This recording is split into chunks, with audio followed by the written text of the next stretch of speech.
YS Rajasekhara Reddy గారి అడుగుజాడల్లో రేవంత్ రెడ్డి గారు. మాట తప్పడు మడమ తిప్పడు అనే నానుడిని ప్రతిబింబించే వ్యక్తిత్వం దివంగత నేత వైఎస్ రాజశేఖర రెడ్డి గారిది. ఇప్పుడు రేవంత్ రెడ్డి కూడా సరిగ్గా అదే విధానాన్ని అనుసరిస్తున్నారంటున్నారు రాజకీయ విశ్లేషకులు. నమ్ముకున్న వారికి కీలక పదవులు అందించడమే దీనికి కొలమానమని విశ్లేషకులతో పాటుగా ప్రజల్లో కూడా జరుగుతున్న చర్చ. వైఎస్ రాజశేఖర రెడ్డి గారు ఏ విధంగా అయితే తను ఇచ్చిన హామీలను నెరవేర్చి ప్రజల మన్ననలను పొందారో అదే తరహాలో రేవంత్ రెడ్డి గారు కూడా వచ్చి రాగానే ఉచిత బస్సు, రైతు రుణమాఫీ లాంటి కీలక హామీలను నెరవేర్చి విశ్వసనీయతను సంపాదించుకుంటున్నారు. అంతేకాదు ఈ ఇద్దరు నాయకులు కూడా క్లిష్ట పరిస్థితుల మధ్య పార్టీకి అండదండగా నిలిచి విజయాన్ని అందించిన వారే.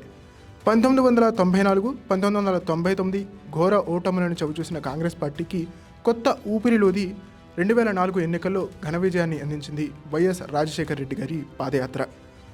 అదేవిధంగా 2014, 2018 ఎన్నికల్లో కేసీఆర్ గారి తుఫాన్కు కొట్టుకుపోయిన కాంగ్రెస్ని తన పాదయాత్రతో అధికారంలోకి తీసుకొచ్చారు సీఎం రేవంత్ రెడ్డి గారు.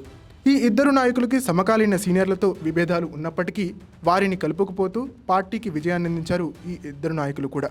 మరిన్ని విషయాలు వచ్చే ఎపిసోడ్లో మనం మాట్లాడుకుందాం. ఆ ఎపిసోడ్ని మీరు మిస్ అవ్వకుండా పొందాలి అంటే కనుక ఛానల్ని వెంటనే సబ్స్క్రైబ్ చేసుకుని పక్కనున్న బెల్ ఐకాన్ ప్రెస్ చేసి ఆల్ ఆప్షన్లో సెట్ చేసేసుకోండి.